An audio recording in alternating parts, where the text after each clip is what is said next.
کامران مرتضیٰ صاحب، حکومت یہ کہہ رہی ہے کہ ہم نہیں کریں گے اور یہ مذاکرات کی پیشکش نہیں، یہ این آر او کی اپیل ہے. آپ تحریک انصاف سمیت کسی بھی سیاسی جماعت کو سیاست سے آؤٹ کرنے کے حامی نہیں ہے، جیسے کہ ابھی آپ نے گفتگو کی، تو کیا مذاکرات سے معاملات کچھ بہتر ہو سکتے ہیں، ہونے چاہیے مذاکرات؟ آپ کی کیا رائے؟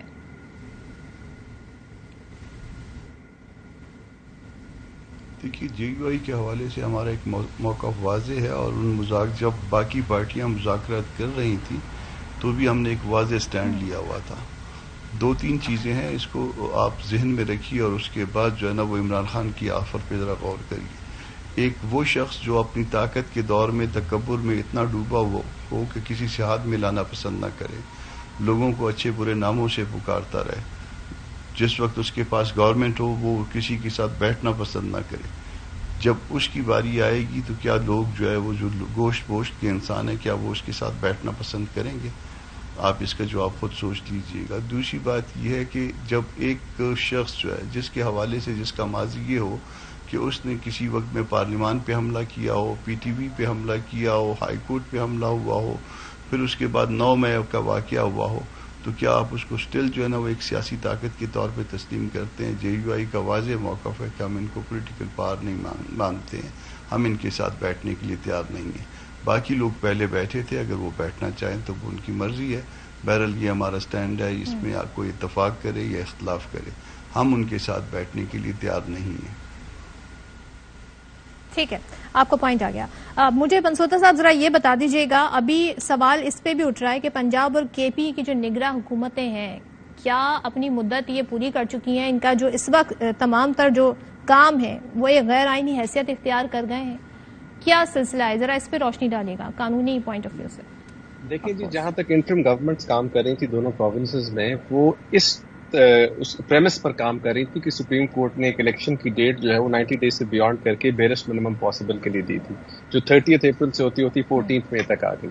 14 مئی کے بعد آف کورس وہ بھی نہیں پوری ہو سکی. تو سپریم کورٹ کی طرف سے جب تک ایک انڈورسمنٹ ملی رہے گی تب تک میری نزدیک انٹرم گورنمنٹ چلتی رہے گی. ہاں، اگر سپریم کورٹ جو ہے وہ اس چیز میں بلیو کرتی ہے کہ جی ہم 14 مئی کی ڈیٹ جو کہ گزر گئی ہے اس میں کنٹمپٹ میں پروسیڈ کرنا چاہتے ہیں اور اس کے آگے جو کچھ ہوا ہے وہ غلط ہے، تو پھر اس انٹرم گورنمنٹ کے پاس کوئی جواز نہیں ہے ایون آرٹیکل 254 کا سہارا لینے کے لیے بھی، کہ وہ جو کوئی بھی قانوناً یا آئینی طور پر اگر ایک ڈیڈ لائن پوری نہ ہو تو وہ اس کے تحت کور جو مانگیں گے، میرا خیال ہے وہ بھی نہیں ملے گا. It all depends on what the outcome is at the supreme court of Pakistan. دوسری میں ایک اور بات پر بھی کامنٹ کرنا چاہتا ہوں. دیکھیں، جو 9 مئی کے واقعات ہوئے ہیں وہ تو خیر ایک تھا ہی بہت غلط پریسیڈنٹ کہ آپ نے جا کے اتنی بڑی انسٹالیشنز ان کو اٹیک کیا، لیکن اگر آپ پولیٹیکل پارٹیز کی ہسٹری اٹھائیں تو پاکستان کے اندر جس پولیٹیکل پارٹی نے سپریم کورٹ پر اٹیک کیا اس کو سزا نہیں ملی. پاکستان کے اندر جس پولیٹیکل پارٹی نے سپریم کورٹ کے باہر آ کے شو آف پاور اور پتہ نہیں کیا کیا کہا چیف جسٹس صاحب کو، اس کے اوپر بھی کسی قسم کا ایکشن نہیں ہوا. پاکستان کے اندر انہی پولیٹیکل پارٹیز جو کہ پی ڈی ایم کے اندر بیٹھی ہوئی ہیں، انہوں نے بہت سارے ایسے ادارے ہیں جن کو اٹیک کیا لیکن کسی نے ان کو کسی قسم کی سزا نہیں دی. سوال میرا یہ ہے کہ جب ہم یہ آبجیکشن ریز کرتے ہیں عمران خان صاحب پر، and this is once again when I say that this is minus what happened on 9th May, because وہ تو ایک unacceptable ایکٹر وہ جس نے بھی کیا، جس طرح میں نے کہا he should be treated with the utmost power. But اس کے علاوہ کیا پاکستان میں پولیٹیکل پارٹیز کی جو ہسٹری ہے اس میں کبھی کوئی کسی قسم کا ایکشن ہوا، یا ایون اس حد تک بھی ہوا کہ ان کو کوئی کسی قسم کی سزا یا یہی کہا گیا ہو کہ انہوں نے اس چیز کی معافی مانگی ہو؟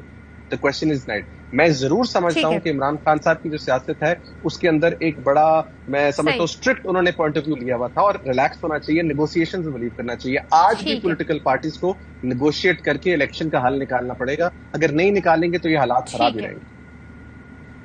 آپ سمجھتے ہیں کہ حالات یوں ہی خراب رہیں گے، اس کا حل صرف مذاکرات میں؟ شاہ خابر صاحب ذرا آپ روشنی ڈالیے گا جو بات احمد منصوتا صاحب نے کہی کہ جب تک سپریم کورٹ کنٹمپٹ مرتضیٰ صاحب آپ کچھ ایڈ کرنا چاہ رہے ہیں؟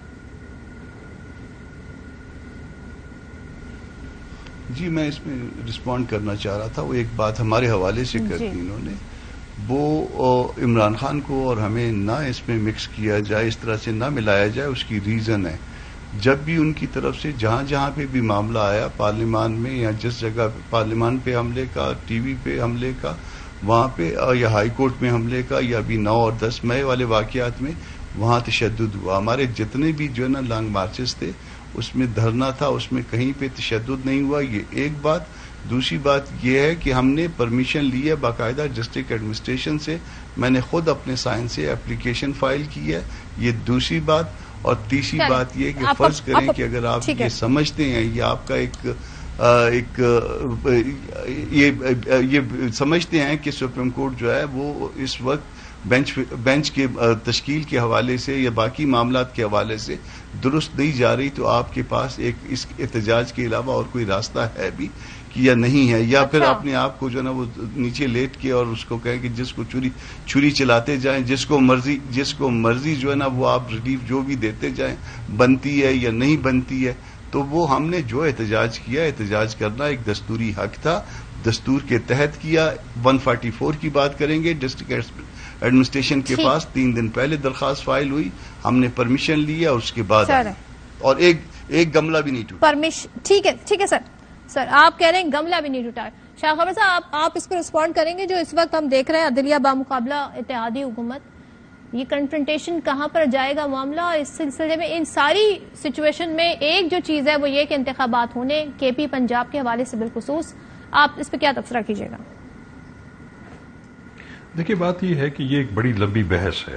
آپ کو یاد ہوگا کہ پچھلے دنوں ہم نے ایک پٹیشن فائل کی تھی، بلکہ میں اس میں وکیل بھی تھا. وہ یاسر خان کی یہ پٹیشن تھی، جس کو عرف عام میں حساس شہری کی پٹیشن بھی کہا جا سکتا ہے. اس میں ہم نے یہ پوائنٹ ریز کیا تھا، اور یہ 4 اپریل 2023 کی جو ججمنٹ تھی سپریم کورٹ آف پاکستان، جس میں انہوں نے 14 مئی کی پنجاب اسمبلی کی الیکشنز کی جو ڈیٹ مقرر کی تھی اور شیڈیول اناؤنس کیا تھا، اس کے بعد کی تھی ہم نے. اس پہ ہمارا موقف یہ تھا کہ تمام پولیٹیکل پارٹیز کو ہم نے اس میں رسپونڈنٹ بنایا تھا، فیڈرل گورنمنٹ کو بنایا تھا، الیکشن کمیشن کو بنایا تھا. ہماری گزارش یہ تھی کہ قومی اسمبلی اور 4 صوبائی اسمبلیوں کے انتخابات ایک ڈیٹ پہ ہونے چاہیے، اور اس کے لیے ایک کنسنسس ڈیولپ ہونا چاہیے پولیٹیکل پارٹیز کے درمیان. آپ نے دیکھا ہوگا اس پٹیشن کو ٹیک اپ کیا گیا. سپریم کورٹ کے جو بینچ ہیں انہوں نے بڑا اس کو اپریشیٹ کیا. انہوں نے تمام پولیٹیکل پارٹیز کو بلایا. میں سمجھتا ہوں کہ وہ بڑا بہترین وقت تھا کہ اس وقت پی ٹی آئی اور جب پی ڈی ایم اور ان کے اتحادی جب ایک ٹیبل پہ بیٹھ گئے تھے، ان کے کوئی 3 ادوار ہوئے تھے مذاکرات کے، لیکن انفارچونیٹلی وہ کامیاب نہیں ہو سکے. اور آخری دن جب وہ اس کو فیصلہ محفوظ کیا گیا تو شاہ محمود قریشی صاحب نے اپنے پارٹی کا موقف یہ بیان کیا کہ ہم ان کے ساتھ مزید مذاکرات کرنے کے لیے تیار نہیں ہیں. مذاکرات یہ ایک موقع تھا جو ظاہر ہے یقیناً اگر اس کا آؤٹ کم ڈفرینٹ ہوتا جو آیا تھا تو پھر ایک موجودہ صورتحال مختلف ہوتی. بہت شکریہ.